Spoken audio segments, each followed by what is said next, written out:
Welcome to अल हिकमत podcast. अस्सलाम वालेकुम। आज हम एक बहुत ही अनोखे मवाद पर गौर करने वाले हैं। एक ऐसा सोर्स जो शायद पहले कभी देखा नहीं गया होगा। बिल्कुल। ये एक YouTube वीडियो है जिसमें मतलब दो आर्टिफिशियल इंटेलिजेंस, दो AI आपस में बहस कर रहे हैं, एक मुस्लिम एआई और दूसरा ईसाई एआई। हाँ, और ये कोई मामूली बहस भी नहीं है। जी नहीं, मौजू बहुत गहरा है। ईसा अलैहिस्सलाम खुदा हैं या पैगंबर, ये वो सवाल है जिस पर इंसानों ने सदियों तक किताबें लिखी हैं, बहसें की हैं। और अब मशीनें इस मैदान में उतर आई हैं। ये अपने आप में एक बहुत बड़ी बात है। बिल्कुल। तो आज हमारी कोशिश ये समझने की होगी कि AI इस कदीम मजहबी बहस को कैसे पेश करते हैं, उनकी दलीलें क्या हैं, और क्या वो कोई नया नजरिया सामने लाते हैं, या सिर्फ इंसानी दलीलों को ही दोहरा रहे हैं। हाँ, ये बहस एक सफर की तरह है ना। ये मंतिक यानी लॉजिक के मैदान से शुरू होती है, फिर मोहब्बत और कुर्बानी की जज्बाती दुनिया में उतरती है, और आखिर में एक जासूसी कहानी बन जाती है जहां हम पुरानी किताबों के वर्क पलटते हैं। चलिए इस गहरी बातचीत को शुरू करते हैं। तो बहस का जो पहला पड़ाव था वो था मंतिक, लॉजिक। जी, ईसाई AI ने अपनी बात की शुरुआत ईसाईयत के एक बुनियादी अकीदे से की कि ईसा अलैहिस्सलाम एक ही वक्त में पूरी तरह खुदा भी हैं और पूरी तरह इंसान भी। 100% खुदा, 100% इंसान। उन्होंने इसे एक पवित्र रहस्य या सेक्रेड मिस्ट्री कहा। और यहीं पर मुस्लिम AI ने अपना पहला और सबसे सख्त एतराज उठाया। हाँ, और वो एतराज पूरी तरह से मंतकी था, लॉजिकल था। जी। उसने कहा कि ये बात नामुमकिन है, ये एक खुला तजाद, कॉन्ट्रडिक्शन है। किस तरह से? देखिए, खुदा होने का मतलब है लामहदूद होना, जिसके इल्म, ताकत, वजूद की कोई हद ना हो, इन्फिनिट। ठीक है। और इंसान होने का मतलब है महदूद होना, लिमिटेड, कमजोर होना, पैदा होना, मर जाना। तो मुस्लिम AI का सवाल बहुत सीधा था, कोई एक चीज एक ही वक्त में लामहदूद और महदूद कैसे हो सकती है? ये तो ऐसा ही है जैसे हम कहें कि कोई चीज एक ही वक्त में गोल भी है और चौकोर भी। बिल्कुल। लेकिन क्या ईसाई AI ने इस मंतकी तजाद का कोई जवाब दिया, या उसने इसे रहस्य कहकर टाल दिया? नहीं, उन्होंने इसे मंतिक से नहीं बल्कि ईमान से समझाने की कोशिश की। उनका कहना था कि ये इंसानी समझ से बालातर एक हकीकत है। अच्छा। उन्होंने एक मिसाल भी दी, जैसे साइंस में रोशनी एक ही वक्त में एक लहर वेव भी है और एक जर्रा, पार्टिकल भी। हमारा दिमाग इसे पूरी तरह समझ नहीं पाता, लेकिन हम उसे एक हकीकत मानकर चलते हैं। तो इसी तरह ईसा की दोहरी फितरत भी एक पवित्र रहस्य है। अच्छा, तो ये लॉजिक के ऊपर ईमान को रखने वाली बात हुई। जी। तो यहीं से बहस अगले मरहले में दाखिल हुई। अगर खुदा इतना कुदरत वाला है तो उसे इंसान बनने की जरूरत ही क्यों पड़ी? मकसद क्या था? हाँ, मकसद क्या था? ईसाई AI ने उसका जवाब एक लफ्ज में दिया, मोहब्बत। मोहब्बत। उनका नजरिया ये था कि गुनाहों की वजह से इंसान खुदा से इतना दूर हो गया था कि वो खुद वापस नहीं आ सकता था। इसलिए खुदा ने अपनी बेपनाह मोहब्बत की वजह से इंसान का रूप लिया। ताकि वो हमारे बीच आ सके। हाँ, ताकि वो हमारी तकलीफों, हमारे दर्द, हमारी कमजोरियों को खुद महसूस कर सके। ये खुदा का इंसान के करीब आने का सबसे बड़ा इजहार था। ये एक बहुत जज्बाती और ताकतवर दलील है। हाँ। लेकिन मुस्लिम AI ने इस पर क्या कहा? मुस्लिम AI ने इसके जवाब में कुरान का हवाला दिया। अच्छा। कि कुरान में अल्लाह कहता है कि वो इंसान की शह रग से ज्यादा करीब है।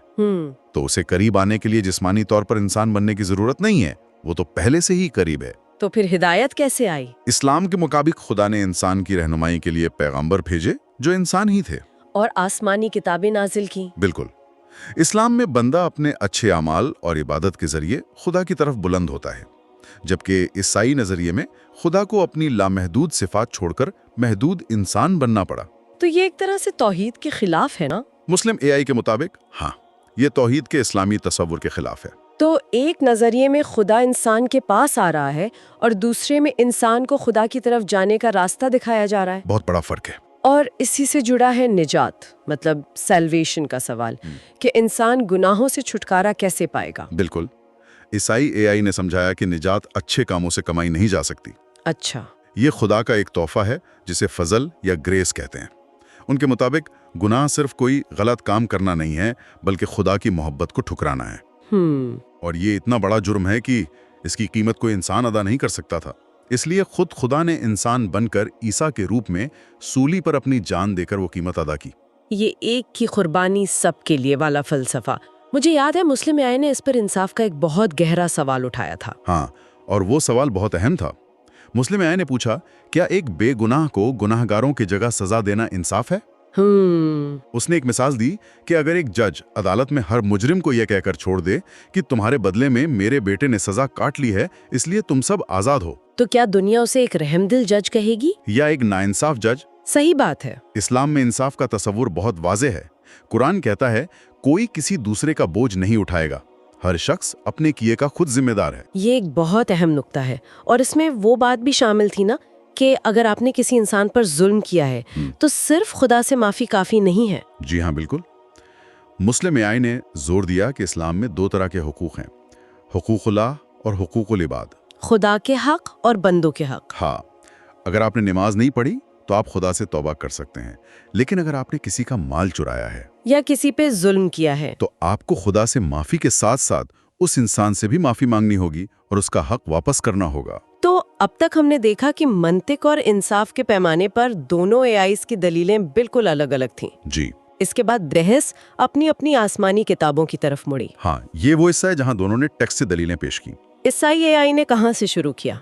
ईसाई एआई ने सबसे पहले यूहन्ना मतलब जॉन की इंजील का हवाला दिया, जहाँ ईसा अलैहिस्सलाम का एक मशहूर कौल है, मैं और पिता एक हैं। ईसाई एआई के मुताबिक ये खुदाई का एक खुला ऐलान था, और जब उस जमाने के यहूदी आलिमों ने इस पर इतराज किया तो ईसा ने अपनी बात वापस नहीं ली। अच्छा, और मुस्लिम एआई का जवाब? मैं ये सुन के सच में चौंक गई थी कि उसने बाइबल से ही जवाब दिया। बिल्कुल, और ये एक बहुत दिलचस्प रणनीति थी। मुस्लिम एआई ने बाइबल से ही कई आयतें पेश की जहां ईसा खुदा से दुआ कर रहे हैं, उसे सजदा कर रहे हैं, और एक जगह तो ये भी कहते हैं कि पिता मुझसे बड़ा है। हाँ, तो मुस्लिम एआई का सवाल यही था, अगर वो खुद खुदा थे तो वो किससे दुआ कर रहे थे? एक दुआ करने वाला और जिसकी दुआ की जा रही है, वो दोनों एक कैसे हो सकते हैं? ये तो खुद से बात करने जैसा हुआ।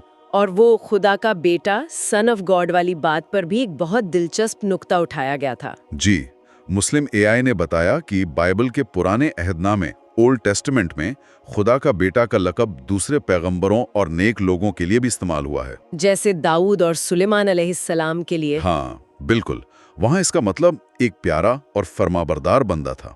ये एक मेटाफोरिकल मतलब इज्जत देने वाला लक़ब था, हकीकी नहीं। तो सवाल ये था कि जब बाकी सब के लिए ये एक लक़ब था तो सिर्फ ईसा के मामले में इसे हकीकी क्यों मान लिया गया? सही। यहाँ से बहस ने एक बहुत ही दिलचस्प मोड़ लिया और वो जासूसी कहानी वाले हिस्से में दाखिल हो गई। हाँ, तारीखी और मतनी बहस, टेक्सचुअल क्रिटिसिज्म। इस बात की पड़ताल कि ये किताबें लिखी कैसे गईं और क्या इनमें वक्त के साथ कोई बदलाव आया है। और यहाँ मुस्लिम आया ने कुछ बहुत ही चौंकाने वाले दावे किए। पहला दावा क्या था? पहला ये कि खुदा का बेटा का ये तस्वुर, जहाँ खुदा और इंसान का मिलाप हो, ये इब्राहिमी मज़ाहिब के लिए एक नई चीज थी, और ये यूनानी मजहब ग्रीक माइथोलॉजी से मुतासिर लगती है, जैसे देवता ज़्यूस और उसके इंसानी बेटे हरक्यूलिस की कहानियां। और वो लोगोस वाली बात भी तो थी, वो क्या थी? हाँ, वो बहुत गहरा नुक्ता है।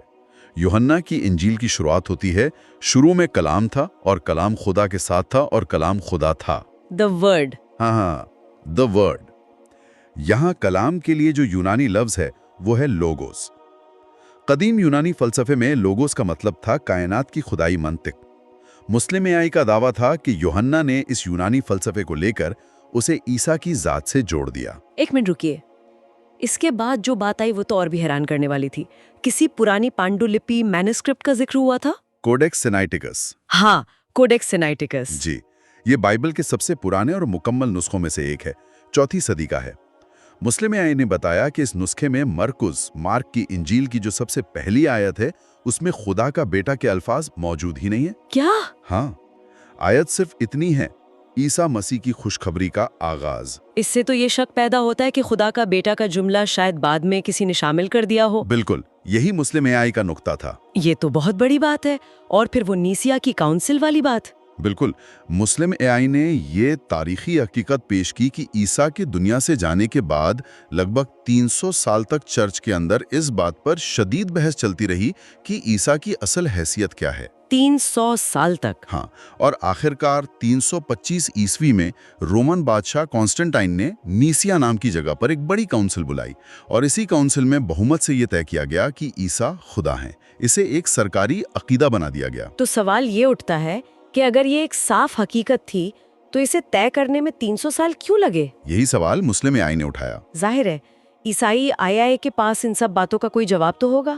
اس نے اپنی کتابوں کا دفاع کیسے کیا؟ عیسائی نے کہا کہ ہمارے پاس بائبل کے ہزاروں پرانے نسخے ہیں اور ان سب میں بنیادی پیغام بالکل ایک جیسا ہے۔ اچھا، جو چھوٹے موٹے فرق ہیں ان سے اصل مطلب پر کوئی اثر نہیں پڑتا، اور جہاں تک الگ الگ انجیلوں میں فرق کا سوال ہے وہ تضاد نہیں ہے۔ تو پھر وہ کیا ہیں؟ وہ ایک ہی واقعے پر الگ الگ چشمدید گواہوں کے الگ الگ زاویے پرسپیکٹیوز ہیں۔ اس کی کوئی مثال دی گئی تھی؟ ہاں، ایک بہت اچھی مثال دی۔ سولی پر کہے گئے عیسیٰ کے آخری الفاظ۔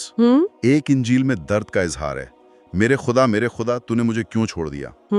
دوسری میں سکون ہے، اے پتا میں اپنی روح تیرے ہاتھوں میں سونپتا ہوں۔ اور تیسری میں فتح کا اعلان ہے۔ یہ پورا ہوا۔ عیسائی کے مطابق یہ تضاد نہیں ہے، یہ ایک ہی شخص کے ایک ہی واقعے کے دوران محسوس کیے گئے الگ الگ جذبات ہیں۔ اچھا، بحث کے آخری حصے میں مسلم نے ایک قدم اور آگے بڑھ کر انجیل کے لکھنے والوں پر ہی سوال اٹھا دیا۔ جی، خاص طور پر پول کے بارے میں۔ انہوں نے کیا کہا؟ مسلم نے کہا کہ پولوس، جس کے خطوط نئی عہد نامے کا ایک بہت بڑا حصہ ہیں، وہ اپنی زندگی میں کبھی عیسیٰ علیہ السلام سے ملے ہی نہیں۔ وہ تو شروع میں عیسائیوں پر ظلم کرتے تھے۔ بالکل۔ بعد میں انہوں نے دعویٰ کیا کہ انہیں خواب یا ویژن میں عیسیٰ دکھائی دیے۔ تو مسلم کا سوال تھا کہ ایک ایسے شخص کی باتوں کو وہی ریویلیشن کا درجہ کیسے دیا جا سکتا ہے جو اصل شاگرد تھا ہی نہیں؟ اور چاروں انجیلوں کے لکھنے والوں کے بارے میں بھی کچھ کہا گیا تھا کہ ان کے نام بھی بعد میں رکھے گئے۔ ہاں، یہ بھی کہا گیا کہ آج ہم جنہیں متی، مرکوز، لوکا اور یوحنا کی انجیل کہتے ہیں، ان کتابوں پر اصل میں لکھنے والوں کے نام نہیں تھے۔ یہ نام دوسری صدی میں چرچ کی روایت نے انہیں دیا۔ یہ تو بہت سخت سوال ہے۔ عیسائی نے اپنی روایت کا دفاع کیسے کیا؟ عیسائی نے بچاؤ میں کہا کہ ان لیکھکوں کی پہچان چرچ کی مضبوط یادداشت اور شاگردی کی روایت سے محفوظ ہے، اور پولس بے شک عیسیٰ سے ان کی زندگی میں نہیں ملے، لیکن عیسیٰ کے دنیا سے جانے کے بعد انہیں جو روحانی دیدار ہوا وہ ایک خاص طرح کا وحی تھا۔ اور آخر میں مسلم نے اپنی بات کو کیسے سمیٹا؟ اس نے اپنی بات ختم کرتے ہوئے کہا کہ اسلام عیسیٰ علیہ السلام کو رد نہیں کرتا، بلکہ ان کی عزت کو بحال کرتا ہے، ان کی اصلی حیثیت کا دفاع کرتا ہے۔ ہاں، وہ کہتا ہے کہ عیسیٰ خدا کے ایک سب سے عظیم پیغمبروں میں سے تھے جنہوں نے بنی اسرائیل کی ہدایت کے لیے بے مثال قربانیاں دیں، اور اسلام میں کوئی شخص تب تک مسلمان ہو ہی نہیں سکتا جب تک وہ اس بات پر دل سے ایمان نہ لائے کہ عیسیٰ خدا کے بندے اور اس کے رسول تھے۔